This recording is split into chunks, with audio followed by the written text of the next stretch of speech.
एक और न्यूमेरिकल इसी का करते हैं जिसमें 2-3 लोड दिए हुए हैं अपने को। तो ये क्वेश्चन यहीं से शुरू करते हैं हम। एक सिंपली सपोर्टेड बीम दे रखा है, a simply supported beam A B of span 6 metre is loaded as shown in figure. अब इसमें चित्र दे रखा है, लेकिन एग्ज़ाम में ज़्यादातर चित्र बनाने को आता है, चित्र अपने को ही बनाना पड़ेगा। लेकिन इसमें क्या है, चित्र दे रखा है तो मैं आपके लिए चित्र बना देता हूँ। पहले क्या दे रखा है, एक बीम है अपना, इसकी लंबाई दे रखी है 6 मीटर। ये ए एंड है, ये एंड बी है। जैसा हम जानते हैं कि यहाँ पर आर ए होगा और यहाँ पर आर बी होगा। Reaction at A R A, reaction at B R B. लंबाई जो है, टोटल लंबाई दे रखी है 6 मीटर। अब इस पर 2 तो बिंदु भार लग रहे हैं। एक बिंदु भार लग रहा है 4 किलो न्यूटन का और दूसरा बिंदु भार लग रहा है इस पर यहाँ पर 1.5 किलो न्यूटन का। और ये जो 4 किलो न्यूटन का लग रहा है ये बिंदु सी पे लग रहा है। फिर बीच ये जो लग रहा है ये बिंदु डी पे लग रहा है। और एक 2 किलो न्यूटन पर मीटर का यहाँ से स्टार्ट होकर यहाँ तक ये पॉइंट ई है हमारा, यहाँ पे लग रहा है यूडीएल। इसकी वैल्यू है 2 किलो न्यूटन पर मीटर। और ये जो दूरियां हैं दे रखी है कि जो 4 किलो न्यूटन का है 1.5 मीटर, ये जो लग रहा है ये भी 1.5 मीटर पे लग रहा है। बीच में जो दूरी छूटी हुई है ये भी 1.5 मीटर है। और ये यहाँ से यहाँ तक जो है आपकी ये भी 1.5 मीटर है। यानी कि इस पूरी दूरी को इस तरह से 4 भागों में बांट दिया गया है। और टोटल लंबाई जो है इस बीम की जो है वो है 6 मीटर। तो ये इस तरह से दे रखा है अपने को। अब मैंने आपको बताया था, हिंदी में लिखने की ज़रूरत नहीं है, इसको मैं पढ़ देता हूँ। एक सरल आलंबित धरन ए बी जिसकी लंबाई 6 मीटर है पर निम्नानुसार भार लग रहे हैं। सिंपली सपोर्टेड बीम को हम बोलते हैं सरल आलंबित धरन। तो ये इस तरह से है। अब सबसे पहले क्या करना है इसमें अपने को, ये जो आपका UDL है, समान रूप से वितरित भार या समवितरित भार जिसको बोलते हैं, यूनिफॉर्मली डिस्ट्रीब्यूटेड लोड, इसको बदलना है अपने को किसमें, पॉइंट लोड में, यानी कि बिंदु भार में। तो जैसा कि मैंने पहले बताया था आपको, इसको बदलने के लिए क्या करना पड़ेगा, जितनी डिस्टेंस पे ये लग रहा है उस डिस्टेंस का इसमें अपने को गुणा करना है। जितनी दूरी पर लग रहा है उस दूरी का इसमें गुणा करना है। तो कितनी दूरी पर लग रहा है, यहाँ पर ये लग रहा है 1.5 मीटर पर। तो फिर से इसका डायग्राम बनाना पड़ेगा अपनों को। फिर से नीचे मैं एक बीम बना देता हूँ ताकि थोड़ा सा आसान हो जाए। वैसे हम डायरेक्ट भी कर सकते हैं, पर थोड़ा काम को आसान करने के लिए, गलती ना हो इसके लिए हम इसका चित्र फिर से बना लेते हैं। तो ये हो जाएगा आर ए और ये हो जाएगा आपका आर बी। 4 किलो न्यूटन का जो है ये ऐसा कैसे ही रहेगा। अब ये जो मैं बता रहा हूँ आपको कितना, 2 किलो न्यूटन पर मीटर में अपन 1.5 का गुणा करेंगे तो कितना आ जाएगा, ये आएगा आपका 2 × 1.5, ये हो जाएगा, मीटर से मीटर कट जाएगा, किलो न्यूटन, यानी कि 3 किलो न्यूटन का। ये गुणा करने के बाद क्या आ जाएगा, 3 किलो न्यूटन। और ये वाला जो है इधर 1.5 किलो न्यूटन का जो है ये पहले से यहीं लग रहा है। दूरी जो है इसकी दूरी तो वही रहेगी 1.5 मीटर।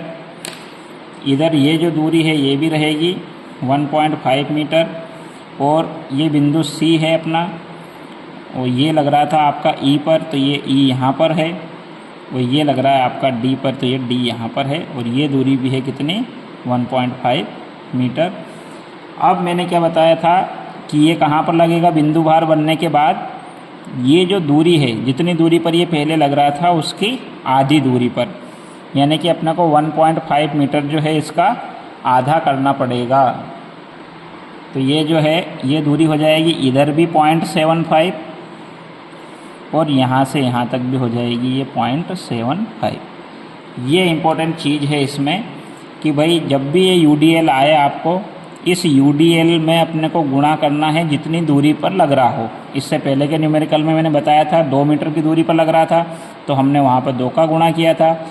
यहाँ पर ये लग रहा है 1.5 मीटर की दूरी पर 1.5 मीटर पर, तो इस 1.5 का गुणा करना है अपने को 2 किलो न्यूटन पर मीटर में।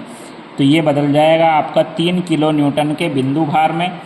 फिर लगेगा कहाँ पर, आधा आधा दोनों तरफ, यानी कि बीच में लगेगा। ये किस पर, इस 1.5 मीटर के बीच में लगेगा। तो इधर की दूरी भी 0.75 हो जाएगी और इधर की दूरी भी 0.75 हो जाएगी। और वहाँ पर जो देखा था अपन ने उसमें 2 मीटर पर लग रहा था तो 1 मीटर इधर कर दिया था और 1 मीटर अपन ने इधर कर दिया था। अब बाकी का जो काम है वैसा का वैसे ही है जैसा हम पहले करते आए हैं। ये टोटल दूरी अपने को फिर से दे रखी, कितनी, टोटल 6 मीटर ही है, तो ये तो 6 मीटर ही रहेगी। अब अपना कैलकुलेशन का पार्ट स्टार्ट होता है जिसमें हमको क्या करना है, बिंदु ए के सापेक्ष हम क्या निकालेंगे, क्लॉकवाइज मूवमेंट और एंटी क्लॉकवाइज मूवमेंट निकालेंगे। तो यहाँ मान लेते हैं अपन, अपने को निकालना क्या है इसमें, वही निकालना है RA RB। तो let RA is equal to reaction at end A और RB is equal to reaction at end B। Hindi में लिखेंगे A पर प्रतिक्रिया बल या आलंब A पर प्रतिक्रिया बल, दोनों ही सही है। और इसके लिए लिखेंगे आलंब B पर प्रतिक्रिया बल, यही निकालना है अपने को। तो अब क्या करना है, टेकिंग मूवमेंट अबाउट ए के सापेक्ष,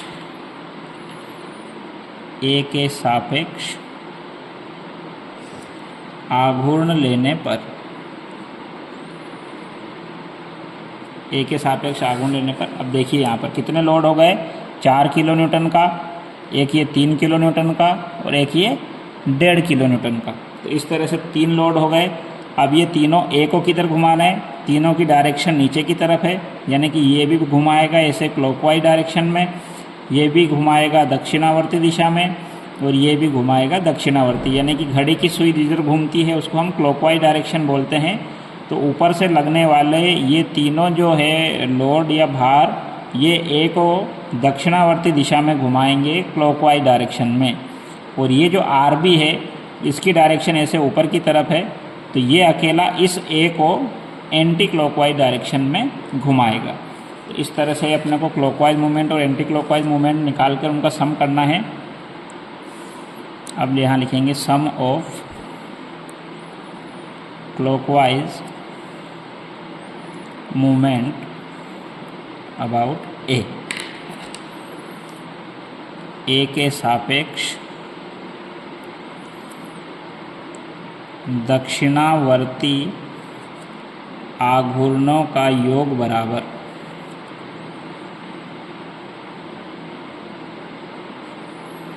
ठीक है।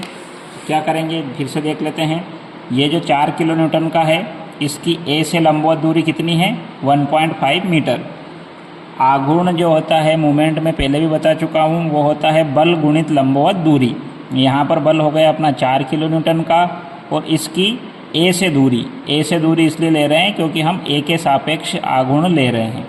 तो 4 kilo newton multiplied by 1.5 metre, तो 4 इंटू 1.5 फिर प्लस। अगला है 3 किलो न्यूटन का, इसकी दूरी भी कहाँ से लेना अपने को, इसकी दूरी भी मुझे यहीं से लेना है। तो क्या करना पड़ेगा, 1.5 मीटर प्लस 0.75 मीटर। मैं यहाँ लिख भी देता हूँ छोटा सा, 1.5 प्लस 0.75। तो ये टोटल दूरी इतनी लेना है अपने को यहाँ से। तो दूरी हमको यहीं से लेना है, क्यों, क्योंकि हम A से ही मूवमेंट निकाल रहे हैं। तो ये दूरी मैं नीचे जोड़ के लिख देता हूँ। ये दूरी हो जाएगी हमारी 2.25 मीटर और लोड हो गया अपना 3 किलो न्यूटन का। तो यहाँ लिख देते हैं हम 3 मल्टीप्लाइड बाई 2.25 फिर प्लस।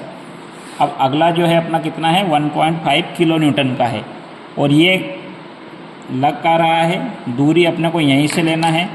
इसकी दूरी मैं आपको हल्के से इसे बता देता हूँ, यहाँ से लेकर जहाँ पर ये लग रहा है तो ये हो जाएगा 1.5 मीटर, ये बीच की 1.5 मीटर और ये 1.5 मीटर, तो ये टोटल दूरी यहाँ से यहाँ तक की हो जाएगी 4.5 मीटर।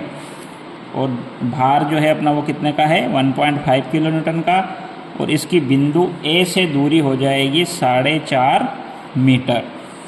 दूरी हमेशा वहीं से लेना है जहाँ से हम मूवमेंट ले रहे हैं, यानी कि हम ए के सापेक्ष आघूर्ण ले रहे हैं। यहाँ लिखा है हमने टेकिंग मूवमेंट अबाउट ए, इसलिए सारी दूरी वहीं से लेना है, अपने को ए से ही लेना है।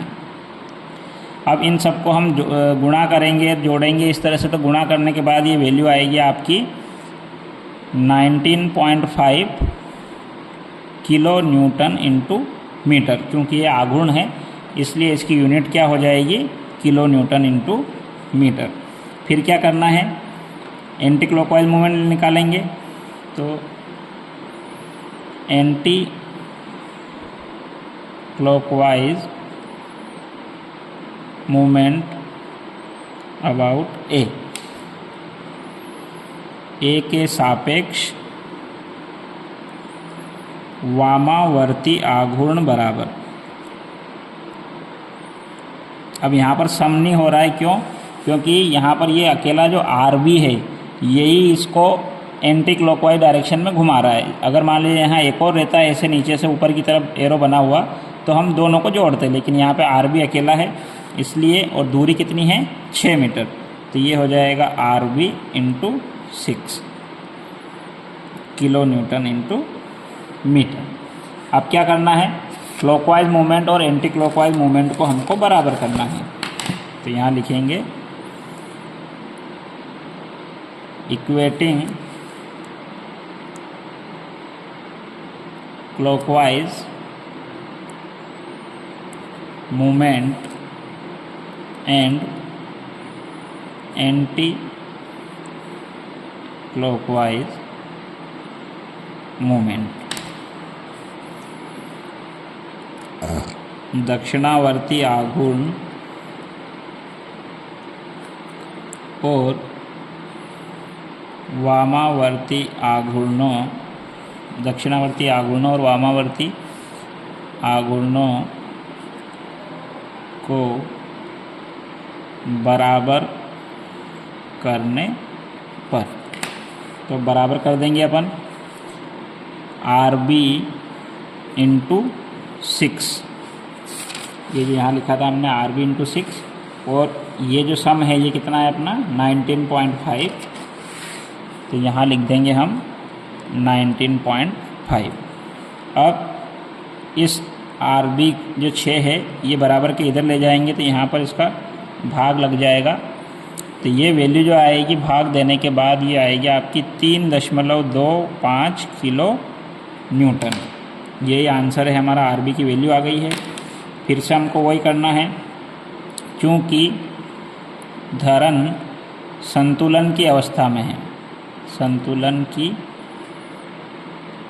अवस्था में है, इंग्लिश में लिखेंगे S the beam is in equilibrium. इसलिए जितने भी है ये लोड ऊपर से लग रहे हैं, ये जो ऊपर से लग रहे हुआ है तीनों लोड, इनको कौन बैलेंस कर रहा है, आर ए और आर बी बैलेंस कर रहा है। इसलिए R A plus R B बराबर ऊपर से कितने लग रहे हैं, एक 4 किलो न्यूटन का, 3 किलो न्यूटन का और 5 किलो न्यूटन का, तो ये हो जाएंगे अपने, इनको जोड़ेंगे हम 3 किलो न्यूटन का, सॉरी पहले 4 किलो न्यूटन, फिर 3 किलो न्यूटन और फिर 1.5 किलो न्यूटन का। तो इन तीनों को जोड़ेंगे हम लोग, ये हो जाएगा 8.5। और R A plus R B जो है इधर, आर ए की वैल्यू तो अपने को निकालनी है और आर बी की वैल्यू अपने पास यहाँ से है ये 3.25। अब इसको बराबर के इधर भेजेंगे तो ये माइनस का हो जाएगा, तो आर ए की वैल्यू आ जाएगी अपने पास 8.5 माइनस 3.25, ये हो जाएगी आपकी 5.25 किलो न्यूटन। ये हो जाएगा हमारा आंसर। इस तरह से काफ़ी सिंपल आते हैं ये, बस थोड़ा सा ध्यान देने की बात ये रहती है इस तरह के न्यूमेरिकलों में कि भाई अगर यूडीएल आए तो उस यूडीएल को बदलना है अपने को किस में, पॉइंट लोड में। और बदलना कैसे है, उस यूडीएल में गुणा करना है जितनी दूरी पर वो लग रहा है उसका, और फिर वो लगेगा कहाँ पर, जितनी दूरी पर लग रहा था उसके बीच में, यानी कि इधर भी आधा और इधर भी आधा। ये चीज़ इसमें ध्यान देने की है, बाकी काफ़ी सिंपल आते हैं, आराम से हो जाएंगे ये।